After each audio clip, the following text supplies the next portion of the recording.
Welcome to Janabheri news. ముందుగా headlines చూద్దాం.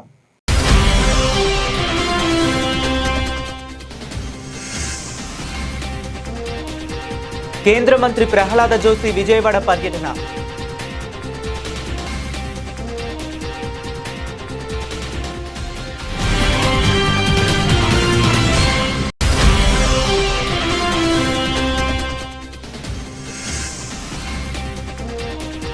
ఆరోగ్యవంతమైన మీడియా సమాజానికి నిత్య యోగా దివ్య ఔషధం.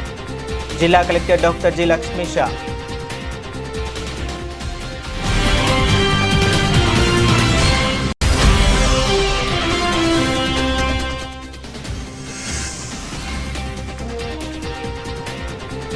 ఇంద్రకీలాద్రిపై కొలువుదీరిన కనకదుర్గమ్మను దర్శించుకున్న కేంద్ర మంత్రి ప్రహ్లాద్ జోషి.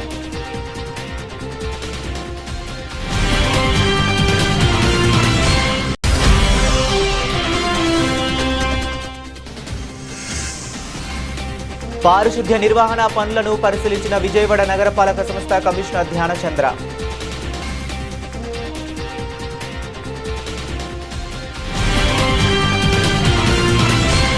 కర్ణాటక హిందుస్థానీ సంగీత ప్రక్రియలో రెండింటిలోనూ రాణిస్తున్న శ్రీలత ప్రతిభను కేంద్ర మంత్రి ప్రహ్లాద జోషి అభినందించారు. శ్రీలత భవిష్యత్తులో అంతర్జాతీయ స్థాయిలో గొప్ప గాయనిగా ఎదిగే దేశానికి కీర్తి ప్రతిష్టలు తీసుకురావాలని మంత్రి ఆకాంక్షించారు. ప్రధాని నరేంద్ర మోదీ నేతృత్వంలోని 12 ఏళ్ల సుపరిపాలన సాధించిన విజయాలపై రూపొందించిన ప్రత్యేక పుస్తకాన్ని ఆమెకు అందజేశారు. కేంద్ర మంత్రి ప్రహ్లాద జోషి విజయవాడ పర్యటనలో భాగంగా నగరంలోని లోటస్ ల్యాండ్ మార్క్ లో ఉన్న ప్రముఖ యువ గాయని శ్రీలత నివాసాన్ని సందర్శించారు. ఈ సందర్భంగా ప్రధాని నరేంద్ర మోదీ నేతృత్వంలోని 12 ఏళ్ల సుపరిపాలన సాధించిన విజయాలపై రూపొందించిన పుస్తకాన్ని ఆమెకు అందజేశారు.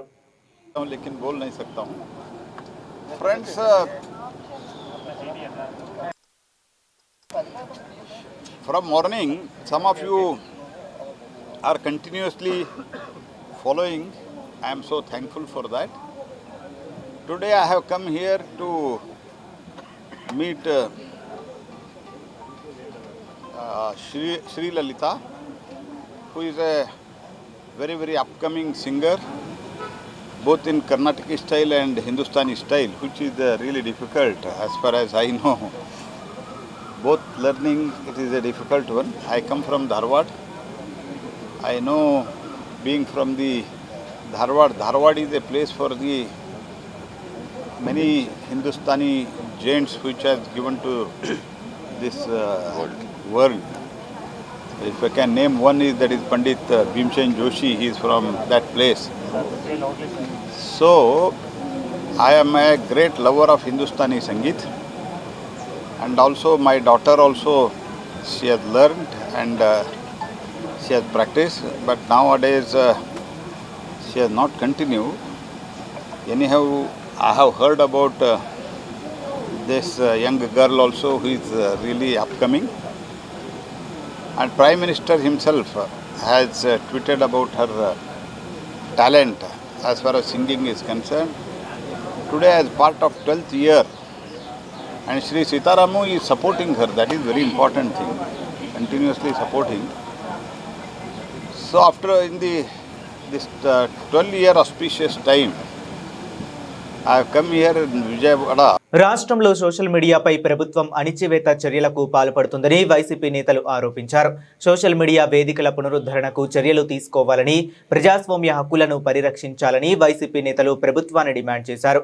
రాష్ట్రంలో సోషల్ మీడియాపై ప్రభుత్వం అణిచివేత చర్యలకు పాల్పడుతుందని ఆరోపిస్తూ YSR Congress party social media విభాగం విజయవాడలో నిరసన చేపట్టింది. తుమ్మలపల్లి కళాక్షేత్రం వద్ద డాక్టర్ బిఆర్ అంబేద్కర్ విగ్రహ సమీపంలో నిర్వహించిన ఈ కార్యక్రమంలో పార్టీ నేతలు నల్ల బ్యాడ్జీలు ధరించి నిరసన తెలిపారు. వైఎస్ఆర్సీపీ సోషల్ మీడియా వింగ్ ఆధ్వర్యంలో నిర్వహించిన ఈ నిరసన కార్యక్రమానికి రాష్ట్ర social media wing organization president Dodda Anjay Reddy నాయకత్వం వహించారు. ఈ నిరసన కార్యక్రమాల్లో దేవినేని అవినాష్, మల్లాది విష్ణు, నల్లగట్ల స్వామిదాసు, రాయన భాగ్యలక్ష్మితో పాటు షేక్ ఆసిఫ్, నల్లగట్ల సుధారాణి, సయ్యద్ అలీం, స్వర్ణాల తిరుపతిరావు, కావటి దామోదర్, చైతన్యరెడ్డి తదితరులు పాల్గొన్నారు. సోషల్ మీడియా విభాగం ఆధ్వర్యంలో సోదరులు వర్కింగ్ ప్రెసిడెంట్ అంజిరెడ్డి గారు ఒక ఆధ్వర్యంలో, అదేవిధంగా ఎన్టీఆర్ జిల్లా సోషల్ మీడియా అధ్యక్షురాలు చైతన్యరెడ్డి గారు, అదేవిధంగా పెద్దలు మల్లాది విష్ణు గారు, స్వామిదాస్ గారు, మాజీ మేయర్ భాగ్యలక్ష్మి గారు, డిప్యూటీ మేయర్ గారు, అదేవిధంగా రాష్ట్ర కార్యదర్శులు కానివ్వండి, అన్ని నియోజకవర్గాల సోషల్ మీడియా నియోజకవర్గ అధ్యక్షులు, అదేవిధంగా కమిటీ సభ్యులందరూ గారు ఈరోజు పాల్గొని ఏదైతే కూటమి ప్రభుత్వం వైఎస్ఆర్ కాంగ్రెస్ పార్టీ ఫేస్బుక్ పేజీని కంప్లైంట్ల ద్వారా, రిపోర్టుల ద్వారా దాన్ని ఆపివేశారో వాళ్ళు చేసిన తీరుకు నిరసనగా ఈరోజు అంబేద్కర్ గారి స్టాచ్యూ ముందు నిరసన కార్యక్రమం తెలియజేయడం జరిగింది. నిజంగా కూటమి ప్రభుత్వం ఈ 2 సంవత్సరాల్లో ప్రజానికానికి ఉపయోగపడే ఒక్క కార్యక్రమం చేయాల, సంక్షేమ పథకాలు చేయాల, అభివృద్ధి కార్యక్రమాలు చేయాల. అధికారంలోకి వచ్చిన తర్వాత ఈ 2 సంవత్సరాల్లో కూడా ముఖ్యంగా సోషల్ మీడియా నాయకులపైన, కార్యకర్తలపైన అక్రమంగా కేసులు పెట్టి వాళ్ళని అరెస్ట్ చేయించి ఎన్నో ఇబ్బందులకి ఈరోజు ఈ కూటమి ప్రభుత్వం గురి చేసింది. అయినా దమ్ముగా, ధైర్యంగా YSR Congress party social media కార్యకర్తలు కానివ్వండి, మా సోషల్ మీడియా విభాగం కానివ్వండి, కూటమి ప్రభుత్వం చేస్తున్న ప్రజా వ్యతిరేక కార్యక్రమాల్ని ప్రతి ఒక్కటిగా ప్రజానికం ముందు పెట్టే విధంగా భావ ప్రకటన స్వేచ్ఛ అన్నది ప్రతి ఒక్కరికి ఉంది అంబేద్కర్ గారి దయ వల్ల. కానీ ఈరోజు ఆంధ్ర రాష్ట్రంలో మాత్రం ఈ కూటమి నాయకుల దుర్మార్గపు పాలన, దుష్ట పాలనలోన పూర్తి స్థాయిలో ప్రజలు గొంతు కూడా నొక్కే విధంగా ఈరోజు సోషల్ మీడియాని ఆపుతున్నారు. అంటే వీళ్ళు చేతకాని పాలన, వీళ్ళు చేవలేని పాలన, నిజాలు, వీళ్ళు చేస్తున్న దుర్మార్గాలు, దాష్టికాలు, నిజాలు ప్రజలకి ఎక్కడ తెలిసిపోతాయి అన్న ఒక్క ఉద్దేశంతో ఈరోజు సోషల్ మీడియా గొంతు నొక్కడం జరుగుతుంది. ఈరోజు మా అంజిరెడ్డి గారి ఆధ్వర్యంలోన జిల్లా ఇన్ఛార్జు మా అవినాష్ గారు, అలాగే మా తిరువూరు ఇన్ఛార్జి గారు స్వామిదాస్ గారు, అలాగే మా విష్ణు గారు, అలాగే మా పార్టీ నాయకులు, కార్యకర్తలు అందరం ఈరోజు బయటకు వచ్చి సోషల్ మీడియా మళ్ళీ మా వైఎస్ఆర్సీపీ సోషల్ మీడియా పునరుద్ధరణ జరగాలి. తక్షణమే ఈ చర్యలు మీరు వెనక్కి తీసుకోకపోతే ఇంకా ఇలాంటి ఒక ఉధృతం అన్నది మేము ఇంకా ఉధృతంగా రాష్ట్ర వ్యాప్తంగా ఈ కార్యక్రమాలు ఇంకా చేపడతామని తెలియజేస్తున్నాను. వీళ్ళు చేస్తున్న భూ కబ్జాలు కానీ, లేకపోతే లిక్కర్ మాఫియాలు కానీ, లేకపోతే వీళ్ళు చేస్తున్న గంజాయి తరలింపులు కానీ ఏ రకంగా బయటపడతాయి, ఏ రకంగా వీళ్ళు దాష్టికాలు బయటపడతాయి. ఈరోజు ఎవరైతే గట్టిగా మాట్లాడుతున్నారో ఆ టీడీపీ నాయకుల మీద కూడా ఈరోజు ఇళ్ల మీదకి వెళ్ళి వీళ్ళు చేస్తున్న దాష్టికాలు రాష్ట్ర వ్యాప్తంగా చూస్తున్నారు. ఇలాంటివన్నీ సోషల్ మీడియాలో ఎక్కడ ప్రజలకు తెలుస్తాయన్న ఒక భయంతో వీళ్ళు ఇలాంటి గొంతు నొక్కే ప్రయత్నాలు చేస్తున్నారు. ఈ ప్రయత్నాల్ని తక్షణమే ఆపకపోతే మాత్రం తగు చర్యలు ఇంకా ఉధృతంగా మేము చేపడతామని తెలియజేస్తున్నాను. తీవ్రమైన థైరాయిడ్ క్యాన్సర్తో ప్రాణాపాయ స్థితిలో ఉన్న 51 ఏళ్ల మహిళా రోగికి ఆంధ్రప్రదేశ్లోని తొలిసారిగా ఈసీఎంఓ సహాయంతో ట్రాకియల్ స్టెంటింగ్ శస్త్రచికిత్సను విజయవంతంగా నిర్వహించారు తాడేపల్లి మెడ్స్టార్ హాస్పిటల్ వైద్యులు. ప్రస్తుతం ఆ రోగి ఎటువంటి అదనపు ఆక్సిజన్ మరియు వెంటిలేటర్ సాయం లేకుండానే సాధారణంగా శ్వాస తీసుకుంటూ, నడుస్తూ, మాట్లాడగలుగుతున్నారు. ఈ అధునాతన మల్టీ డిసిప్లినరీ వైద్య బృందం సమన్వయంతోనే ఈ అరుదైన విజయం సాధ్యమైందని హాస్పిటల్ మేనేజ్మెంట్ మరియు వైద్య బృందం ప్రకటించింది. తీవ్రమైన థైరాయిడ్ క్యాన్సర్తో ఊపిరి ఆడని స్థితికి చేరుకున్న 51 ఏళ్ల మహిళా రోగికి తాడేపల్లిలోని మెడ్స్టార్ హాస్పిటల్స్ వైద్యులు అత్యంత క్లిష్టమైన ఎక్మో గైడెడ్ ట్రాకియల్ సెట్టింగ్ శస్త్రచికిత్సను విజయవంతంగా నిర్వహించారు. ఈ అరుదైన వైద్య విజయం గురించిన వివరాలను ఆసుపత్రి యాజమాన్యం మరియు వైద్య బృందం విలేకరుల సమావేశంలో వెల్లడించారు. ప్రస్తుత వేగవంతమైన మీడియా రంగంలో పనిచేస్తున్న పాత్రికేయులు, ఫోటోగ్రాఫర్లు, ఇతర మీడియా ప్రతినిధులు నిరంతరం ఒత్తిడితో కూడిన పరిస్థితులను ఎదుర్కొంటున్నారని, ఇలాంటి పరిస్థితుల్లో శారీరక, మానసిక ఆరోగ్యాన్ని కాపాడుకోవడంతో పాటు వృత్తిపరమైన సామర్థ్యాన్ని పెంపొందించుకోవడానికి యోగా సాధన ఎంతో అవసరమని జిల్లా కలెక్టర్ డాక్టర్ జి లక్ష్మీష అన్నారు. యోగాంధ్ర 2026లో భాగంగా మంగళవారం హరిత బేరం పార్కులో జరిగిన మీడియా థీమ్ యోగా కార్యక్రమంలో కలెక్టర్ లక్ష్మీష పాల్గొన్నారు. Print and electronic, digital media ప్రతినిధులతో కలిసి యోగాసనాలు వేశారు. అనంతరం ఆయన మాట్లాడుతూ యోగా శారీరక ఆరోగ్యంతో పాటు మానసిక ప్రశాంతత, ఏకాగ్రత, ఆత్మవిశ్వాసాన్ని పెంపొందించే సమగ్ర జీవన విధానమని పేర్కొన్నారు. నేటి వేగవంతమైన జీవన శైలిలో ప్రతి ఒక్కరూ ప్రతిరోజు కొంత సమయాన్ని కేటాయించడం ద్వారా ఆరోగ్యవంతమైన జీవితాన్ని గడపవచ్చని సూచించారు. ఈ కార్యక్రమంలో ఏపీయూడబ్ల్యూజే రాష్ట్ర ప్రధాన కార్యదర్శి కె జయరాజ్, ఉపాధ్యక్షులు చావా రవి, సీనియర్ పాత్రికేయులు M Gandhibabu, Y V Varaprasad, C H Vijayabhaskar, C H Narayanarao, D V Ramana, Y D Anand, social media ప్రతినిధులు కిరణ్, నంద, మహేష్ తదితరులతో పాటు డిఐపిఆర్ఓ కెవి రమణారావు, జిల్లా ఆయుష్ అధికారి డాక్టర్ వై రత్న ప్రియదర్శిని, జిల్లా ఇంటర్మీడియట్ అధికారి బి ప్రభాకర్ రావు, యువజన సంక్షేమ అధికారి doctor Kolleti Ramesh, D S D O K Koteswararao తదితరులు పాల్గొన్నారు. అందరికీ యోగాంధ్ర శుభాకాంక్షలు. ప్రతిరోజు నిత్య యోగ కార్యక్రమాన్ని ఎన్టీఆర్ జిల్లాలో అన్ని స్థలాల్లో, ఇప్పుడు బరం పార్క్ కావచ్చు, అక్కడ బిఆర్టీఎస్, అలాగే ప్రతి ఒక్క పార్క్స్, అలాగే పబ్లిక్ ప్లేస్లో కూడా చేయడం జరుగుతూ ఉంది.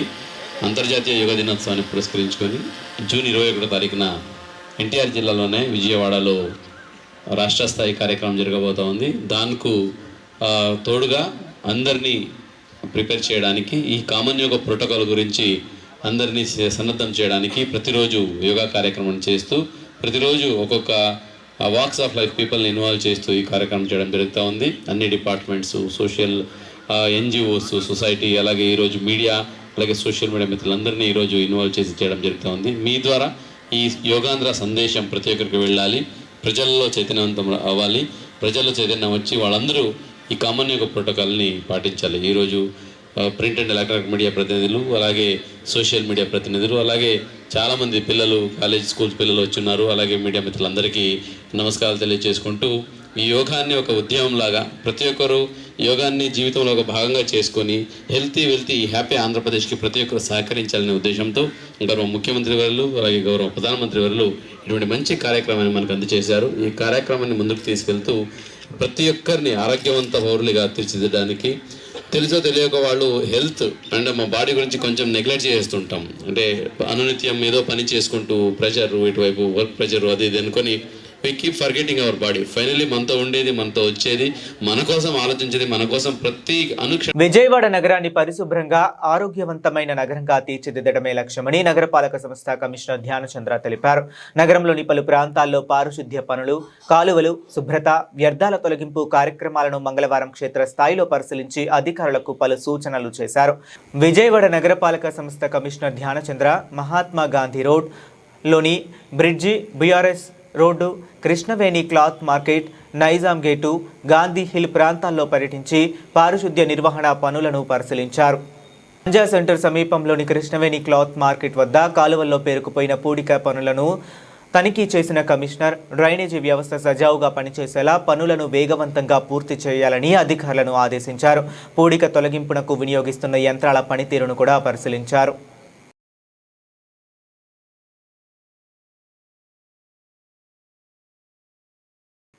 సూరంపల్లి గ్రామంలో ఆధ్యాత్మిక వాతావరణం ఉప్పొంగింది.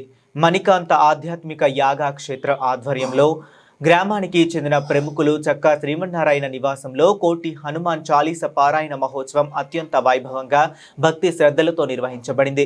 సూరంపల్లి గ్రామంలో ప్రముఖులు చక్కా శ్రీమన్నారాయణ నివాసంలో కోటి హనుమాన్ చాలీస పారాయణ మహోత్సవం జరిగింది. ఈ సందర్భంగా చక్కా గోవర్ధన్ రావు దంపతులను ఘనంగా సత్కరించారు. అనంతరం నిర్వహించిన హనుమాన్ చాలీస పారాయణం భక్తి శ్రద్ధలతో నిర్వహించారు. సాయినాథుని, దుర్గమ్మను, హనుమంతుని స్మరిస్తూ భక్తి గీతాలను ఆలపిస్తూ భక్తులు మదిని దోచుకున్నారు. జై హనుమాన్. శ్రీ మణికాంత్ ఆధ్యాత్మిక యాగక్షేత్రం తరపున కోటి హనుమాన్ చాలీసాలో భాగంగా ఈరోజు సూరంపల్లి చక్కా శ్రీమన్నారాయణ గారి ఇంట్లో జరిపించడం ఈరోజు చాలా సంతోషంగా ఉంది.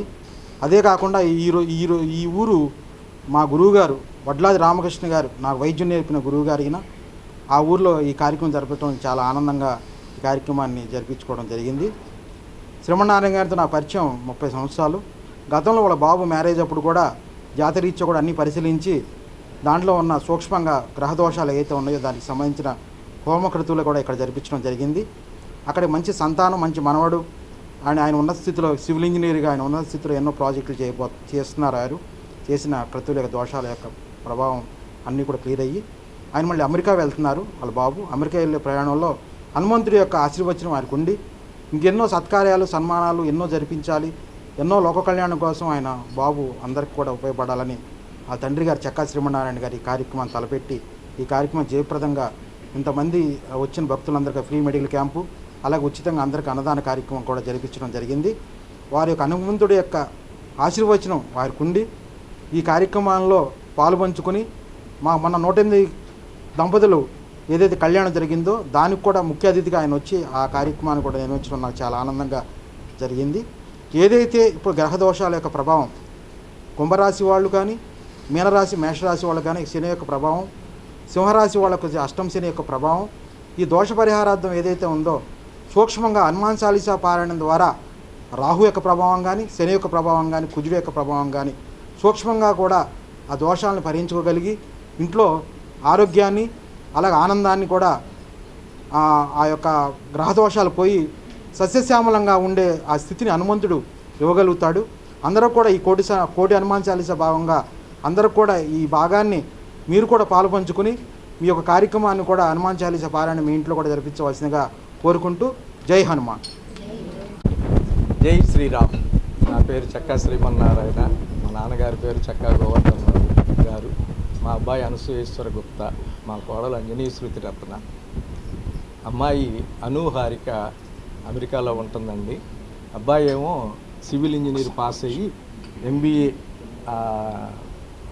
యూనివర్సిటీలో ఎంబీఏ చదువుకుని ఇక్కడికి వచ్చి ఆ సివిల్ చదివిన తర్వాత కన్స్ట్రక్షన్ కదండి, అప్పుడున్నటువంటి పరిస్థితులు అనుకూలంగా లేకపోతే ఒక 40 రోజులు మా లక్ష్మి మా ఆవిడ అమ్మగారు కూతురు హైమాలయం అని చెప్పి జిల్లెలమూడిలో ఉంటుందండి. ఆ హైమాలయంలో ప్రదర్శనలు చేసింది. సరిగ్గా 40వ రోజున అందరికీ కలిగినటువంటి ఒక ప్రేరణ. అందుకని అమ్మ భగవంతుడు ప్రేరణ కాదు నాన్న, ప్రేరణే భగవంతుడు అంటుంది ఆవిడ. అంటే మనకు ప్రేరణ కలిగిన తర్వాతే కదా ఈ కార్యక్రమం చేద్దాం అనుకుంది. అట్లా ఆ ప్రేరణ ఇచ్చినటువంటి సందర్భంలో ఆ ఉన్న గృహాన్ని తీసేసి ఈ నిర్మాణం చేయటం అనేటువంటిది జరిగిందండి. ఆ మాతృశ్రీ మంజిల్ అని పేరు పెట్టి అబ్బాయి స్వయంగా వాడే సంవత్సరం పాటు కష్టపడి ఈ నిర్మాణం చేపట్టి ఆ చదువుకి సార్థకత తీసుకురావటం వలన ఇది చూసి మా మాస్టారు వాడికి కన్స్ట్రక్షన్ అవకాశం ఇచ్చారు. ఇది చూసే మా బావగారు కూడా వాళ్ళ అమ్మాయిని మా అబ్బాయికి ఇచ్చారు. ఎందుకంటే ఆ హనుమాన్ చాలీసా చక్కగా రవి గారు ఉన్నటువంటి మాకు ఇచ్చిన ప్రోత్సాహం, ఇందాక వారు చెప్పిన మాటల్లో కూడా కొన్ని విషయాలు మీకు చెప్పారు కుటుంబాన్ని గురించి. ఈరోజు ఈ హనుమాన్ చాలీసా జరగటానికి కూడా కారణం రవి గారిగా నేను భావన చేస్తూ మరి విచ్చేసిన మీ అందరికీ కూడా అమ్మవారి యొక్క శుభాశీస్సులు కలగాలని కోరుకుంటూ జై హో మాత చెప్పు అంటే ఇది దీంట్లో.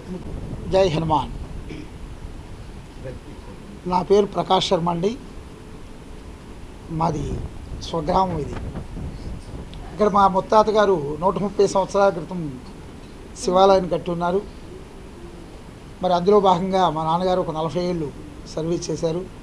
అలాగే నేను కూడా ఒక 20 సంవత్సరాలు శివాలయంలో సర్వీస్ చేసి ఇప్పుడు స్వామివారి అనుగ్రహం చేత హనుమాన్ చాలీసా పారాయణం చేయడానికి మరి ఒక 24 మంది తల్లులందరినీ కూడా మా వాళ్ళని ఒక బృందాన్ని తయారు చేసి మరి ఇంటింటికి హనుమాన్ చాలీసా పారాయణం చేయాలనేటువంటి సదుద్దేశంతో మేము ఈ కార్యక్రమాలను చేయటం ప్రారంభించాము.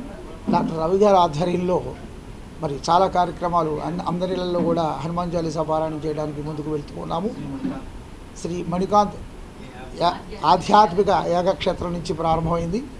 కోటి హనుమాన్ చాలీసా ప్రారంభం హైదరాబాద్లో ప్రారంభించి అక్కడి నుంచి ఎస్వి కృష్ణారెడ్డి గారు తదితరులు సినిమా యాక్టర్స్ వాళ్ళలో కూడా మరి కార్యక్రమాలు చేసుకుని మరి ఇంటింటికి కూడా ఈ చాలీసా ప్రోగ్రాం చేయాలనేటువంటి సదుద్దేశంతో ఆగకుండా అప్పటి నుంచి కూడా మేము కార్యక్రమాలు చేస్తూనే ఉన్నాం. ప్రతిరోజు మాకు రెస్ట్ అనేది ఇవ్వట్లేదు డాక్టర్ గారు రవి గారు. మరి కార్యక్రమం చేస్తున్నాం. అలాగే హనుమాన్ చాలీసా చేయటం అనేటువంటిది చాలా తేలిక అనుకోవచ్చు, ఒక రకంగా కష్టం అనుకోవచ్చు. మరి ఇంతమంది తల్లులు మరి ఇళ్ళ దగ్గర మరి పనులన్నీ చేసుకుని మరి సమాధానపరుచుకొని వచ్చి ప్రతి ఇంటా కూడా ఈ కార్యక్రమం చేస్తున్నందుకు ఆంజనేయ స్వామి వారి అనుగ్రహం మా సమాజం తరఫున అందరికీ కూడా ఉండాలని చెప్పేసి కోరుకుంటూ మరి ఈ రోజున శ్రీమన్నారాయణ గారు మాకు మిత్రులు, వారు ఇందాక చెప్పారు మన గురించి. మరి వారి స్వగృహంలో మాకు ఈ కోటి హనుమాన్ చాలీసా కార్యక్రమంలో భాగంగా ఇక్కడ హనుమాన్ చాలీసా పారాయణ చేసేటువంటి భాగ్యం కల్పించినందుకు మరి మా సమాజం అందరి తరఫున కూడా వారికి ధన్యవాదాలు తెలుపుతూ ఆంజనేయ స్వామి వారు అందరికీ కూడా సదా ఎల్లప్పుడూ ఆరోగ్యాన్ని ప్రసాదించి చల్లగా వారిని అందరినీ కూడా కాపాడాలని కోరుకుంటూ జై శ్రీరామ్. జై హనుమాన్. నా పేరు ప్రకాష్ శర్మ అండి. మాది స్వగ్రామం ఇది. ఇక్కడ మా ముత్తాత గారు 130 సంవత్సరాల క్రితం శివాలయాన్ని కట్టి ఉన్నారు. మరి అందులో భాగంగా మా నాన్నగారు ఒక 40 ఏళ్ళు సర్వీస్ చేశారు. అలాగే నేను కూడా ఒక 20 సంవత్సరాలు శివాలయంలో ముస్తాబాద్ హై స్కూల్ స్టూడెంట్ని. సావర్గూడెం గ్రామంలో పుట్టి పెరిగాను. మా నాన్నగారు కమ్యూనిస్ట్ పార్టీ నాయకుడు. ఆయన పేరు మధుగురు సత్యనారాయణ. ఆయన సూరంపల్లి గ్రామంలో జరిగిన ఒక తగాదాలో తుపాకీ దెబ్బలు తిన్నాడు 1961 ఆగస్టులో. సూరంపల్లితో అనేక రకాలుగా మాకు సంబంధాలు ఉన్నాయి. నాకు బాగా అత్యంత ఇష్టమైన వ్యక్తి మల్లికార్జునరావు గారు, డాక్టర్ మల్లికార్జునరావు గారు. ఆ మల్లికార్జునరావు గారి ఇంట్లో ఒక రాత్రి అంతా కూడా నా ఒంటి నిండా గజ్జిపొక్కులు వస్తే ఆమె గారు చేసిన సేవ, ఆయన ఇచ్చిన మందు, ఒక రాత్రి అంతా సూరంపల్లి గడిపాను నేను అప్పుడు వచ్చిన. దాని తర్వాత రెండో వ్యవహారం ఏంటంటే తెలుగుదేశం పార్టీ వాళ్ళకి ఈ జనభూమి ప్రోగ్రామ్కి నేను ఒక రిసోర్స్ పర్సన్. దానికి ప్రధాన కారణం సౌత్ కొరియాలో సేమాల్ అండాంగ్ అనే ఒక కార్యక్రమం దానికి ప్రాతిపదిక. ఆ కార్యక్రమం మీద బేస్ చేసుకుని దాన్ని ఒక పుస్తకం ట్రాన్స్లేట్ చేయమన్నారు దాని తెలుగులో. 125 పేజీల పుస్తకం. ఆ పుస్తకం ట్రాన్స్లేట్ చేసిన తర్వాత దాంట్లో ఉన్న మ్యాటర్ని గ్రామాలకు తీసుకెళ్ళటం కోసం మా కాలేజీ స్టూడెంట్స్ని తీసుకుని నేను ఇక్కడ పంచాయతీ ఆఫీస్ పక్కన పంచాయతీ సర్పంచ్ గారు వాళ్ళు దీంతో మకాం పెట్టి 10 రోజుల పాటు ఇక్కడే ఉండి రోజు పొద్దున పూట గ్రామంలో చివరిదాకా నడక నడిచాను నేను ఇక్కడ. ఆ టైంలో శ్రీమన్నారాయణ గారు మేమంతా రక్త గ్రూపులు తెలుసుకున్నాం గ్రామంలో ఉన్న పిల్లలందరికీ. అందరికీ నమస్కారం అండి. నేను వికేఆర్ కాలేజీ ప్రిన్సిపాల్గా 18 సంవత్సరాలు చేశాను. అంతకుముందు 17 సంవత్సరాలు జువాలజీ హెడ్ ఆఫ్ ది డిపార్ట్మెంట్గా చేశా. ఆయనేమో కెమిస్ట్రీ హెడ్ ఆఫ్ ది డిపార్ట్మెంట్గా, వైస్ ప్రిన్సిపాల్గా నేను ప్రిన్సిపాల్గా చేశాను. అందరికీ ఆయన చెప్తూ ఉంటారు, వాళ్ళని నేను చెప్తున్నా. అయితే మేము రిటైర్ అయిపోయి దాదాపు మోర్ దాన్ 20 years అయింది. 20 years నుంచి కూడా మేము సోషల్ వర్క్లోనే ఉన్నాము. అంటే ఆనరీగా సర్వీస్ చేస్తున్నాం డిఫరెంట్ స్కూల్స్లో కానీ కాలేజ్లో కానీ. ఈ సంవత్సరమే మానేసి మొన్న అమెరికా వెళదామని, ఇంకా మా 8 years వచ్చినాయి అని మానేస్తామని చెప్పామన్నమాట. చెప్పి ఒక 3 months అమెరికా వెళ్ళి వచ్చాము. వచ్చినాక కూడా మళ్ళీ మనసు ఆక ఈయన మా ఇది దగ్గరగా ఉండ గర్ల్స్ హై స్కూల్కి వెళ్ళి మళ్ళీ గెస్ట్ లెక్చర్స్ ఇస్తున్నారు. నేనేమో రోజు ఈవినింగ్ భగవద్గీత చెప్తున్నాను ఒక 5-6 పిల్లలకి.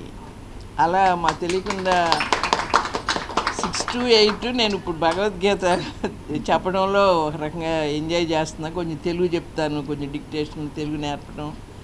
అలాగే సంస్కృతం వాళ్ళకి ఎక్కువగా మాట్లాడుతుంటే అదే భగవద్గీత శ్లోకాలను సంస్కృతంగా చెప్తే వాళ్ళకి తెలుగు కూడా స్వచ్ఛంగా మాట్లాడడం వస్తుంది అనేది ఒక దీంతో తెలుగు కూడా చెప్తూ ఉంటాను అన్నమాట. ప్రస్తుతం అలా నా ఈవినింగ్ 6 to 8 కార్యక్రమం. ఇంకా ఈ ఏజ్లో కూడా అవకాశం నా భగవంతుడు ఇలా ఎండ్ చేస్తున్నాడేమో అని అనుకుంటున్నాను. ఈరోజు ఈ కార్యక్రమం మీ అందరినీ చూడటం చాలా చాలా సంతోషంగా ఉంది. ఎందుకంటే నేను కూడా ఒక 20-25 అన్నమాచారి కార్యక్రమాలను గొళ్ళల్లో చేశాను. నాకు కూడా ఒక టీం ఉంది. మా టీంలో ఈయన కూడా వస్తూ ఉంటారు అప్పుడప్పుడును. ఇవాళ యాక్చువల్గా ఏ భజన కార్యక్రమం నేను ఎంతసేపు కూర్చుని వినలేదు. ఈరోజు మంగళవారం నా చాలా ఇష్టమైనటువంటి రోజు. చాలా మంచి కార్యక్రమంలో కూర్చోబెట్టి శ్రీమన్నారాయణ గారి వల్ల మీ అందరి పరిచయం కలగటం అనేది మా అదృష్టంగా నేను భావిస్తున్నాను. కేంద్ర మంత్రి ప్రహ్లాద్ జోషి మంగళవారం ఇంద్రకీలాద్రిపై కొలువుదీరిన కనకదుర్గమ్మను దర్శించుకున్నారు. బీజేపీ రాష్ట్ర అధ్యక్షుడు పివిఎన్ మాధవ్తో కలిసి ఆలయానికి వచ్చిన ఆయనకు ఆలయ పాలక మండలి చైర్మన్ రాధాకృష్ణ, ఈవో సీనా నాయక్, అర్చకులు ఆలయ మర్యాదలతో ఘన స్వాగతం పలికారు. ఈ సందర్భంగా మంత్రి అమ్మవారికి ప్రత్యేక పూజలు నిర్వహించారు.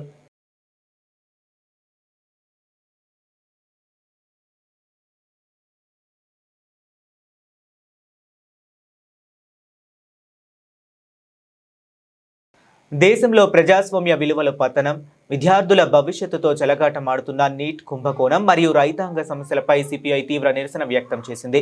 జైపూర్లో అభిజిద్దీన్పై జరిగిన దాడిని దుర్మార్గమైన చర్యగా అభివర్ణిస్తూ ప్రశ్నించే గొంతుకలను శారీరక దాడులతో నొక్కేయాలని చూడడం అప్రజాస్వామ్యకమని పార్టీ ఖండించింది.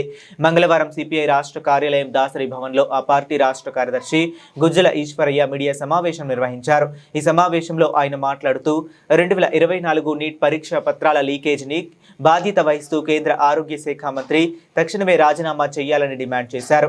లక్షలాది మంది విద్యార్థులు మానసిక క్షోభకు గురవుతున్నా ప్రధాని నరేంద్ర మోదీ మౌనం వహించడంపై ఆగ్రహం వ్యక్తం చేశారు.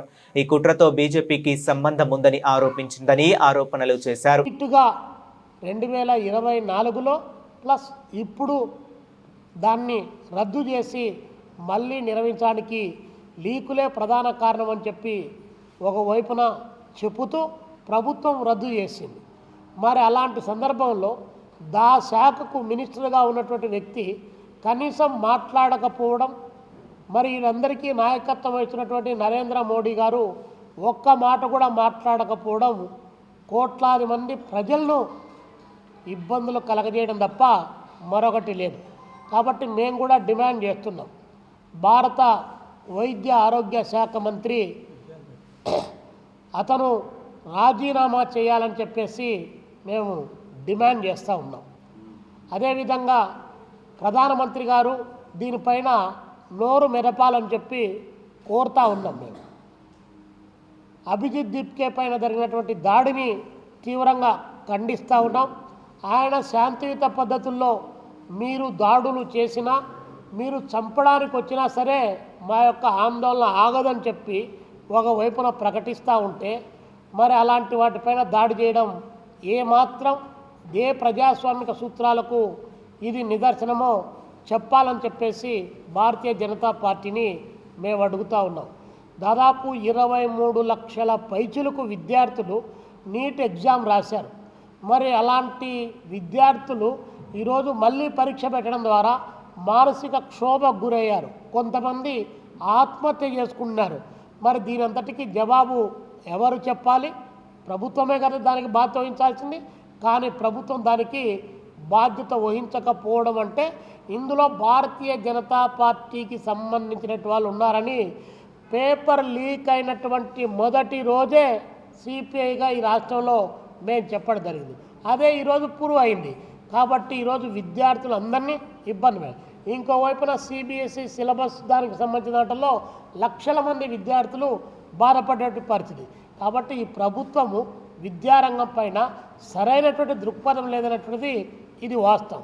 కాబట్టి మేము ఈ సందర్భంగా ఏదైతే అభిజిత్ దీప్కే డిమాండ్ చేశారో దాన్ని సమర్థిస్తూనే ఆ దాడిని తీవ్రంగా వ్యతిరేకిస్తూ ఉన్నాం. అదే సందర్భంలో ఈరోజు మన భారత ప్రధానమంత్రి నరేంద్ర మోడీ గారికి వెన్నుముక లేదన్నటువంటి అంశాన్ని గత వైకాపా ప్రభుత్వ హయాంలో దారుణ హత్యకు గురైన బీసీ యువకుడు అమర్నాథ్ గౌడ్ కుటుంబానికి పూర్తి న్యాయం జరిగే వరకు ప్రభుత్వం అండగా ఉంటుందని ప్రభుత్వ విప్ సెంట్రల్ నియోజకవర్గ శాసనసభ్యులు బోండా ఉమామహేశ్వరరావు స్పష్టం చేశారు. మంగళవారం మధ్యాహ్నం సింగ్ నగర్లోని ఎమ్మెల్యే కార్యాలయంలో సెంట్రల్ నియోజకవర్గ బీసీ సెల్ కమిటీ ఆధ్వర్యంలో అమర్నాథ్ గౌడ్ వర్ధంతి కార్యక్రమం నిర్వహించారు. ఈ సందర్భంగా అమర్నాథ్ చిత్రపటానికి బోండా ఉమామహేశ్వరరావు పూలమాల వేసి ఘనంగా నివాళి అర్పించారు.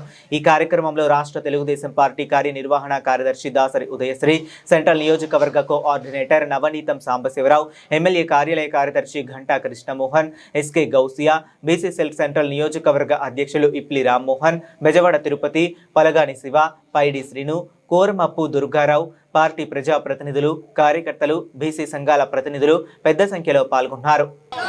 ఆనాటి వైసీపీ ప్రభుత్వ అరాచకాలకి బలైనటువంటి చిన్నారి ముక్కు పచ్చలారని 10వ తరగతి చదువుతున్నటువంటి అమర్నాథ్ గౌడ్ని కాల్ చేసినటువంటి జగన్మోహన్ రెడ్డి ఆనాటి ప్రభుత్వ వైఖరి, జగన్మోహన్ రెడ్డి అరాచకాలను నిరసిస్తూ నేడు విజయవాడ సెంట్రల్ నియోజకవర్గ తెలుగుదేశం పార్టీకి అనుబంధ ప్రధాన సంఘం అయినటువంటి బీసీ కమిటీ ఆధ్వర్యంలో నియోజకవర్గ ఇన్ఛార్జి ప్రభుత్వ సెంట్రల్ నియోజకవర్గ శాసనసభ్యులు బోండా ఉమామహేశ్వరరావు గారి నేతృత్వంలో బీసీలని, మహిళని, ఈ నియోజకవర్గ ప్రజానికాలని, వందలాది మందిని సమీకరించి ఆనాడు జరిగినటువంటి అకృత్యాలని నెమరేసుకుంటూ రాబోయేటువంటి రోజుల్లో ఇటువంటి జరగకుండా చూడవలసినటువంటి. బులెటిన్ ముగించే ముందు మరొకసారి హెడ్లైన్స్ చూద్దాం.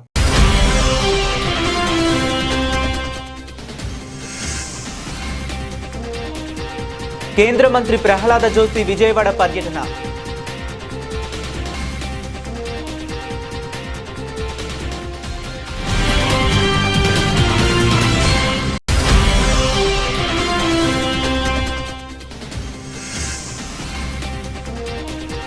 ఆరోగ్యవంతమైన మీడియా సమాజానికి నిత్య యోగా దివ్య ఔషధం.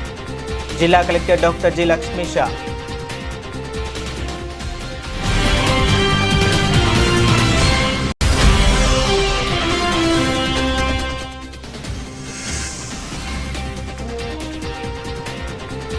ఇంద్రకీలాద్రిపై కొలువుదీరిన కనకదుర్గమ్మను దర్శించుకున్న కేంద్ర మంత్రి ప్రహ్లాద్ జోషి.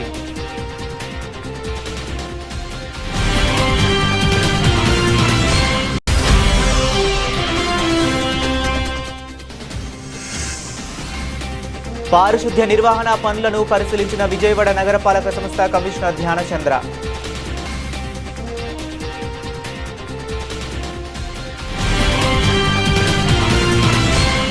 ఇవి ఇప్పటి వరకు ఉన్న అప్డేట్స్. మరిన్ని అప్డేట్స్ కోసం కీప్ వాచింగ్.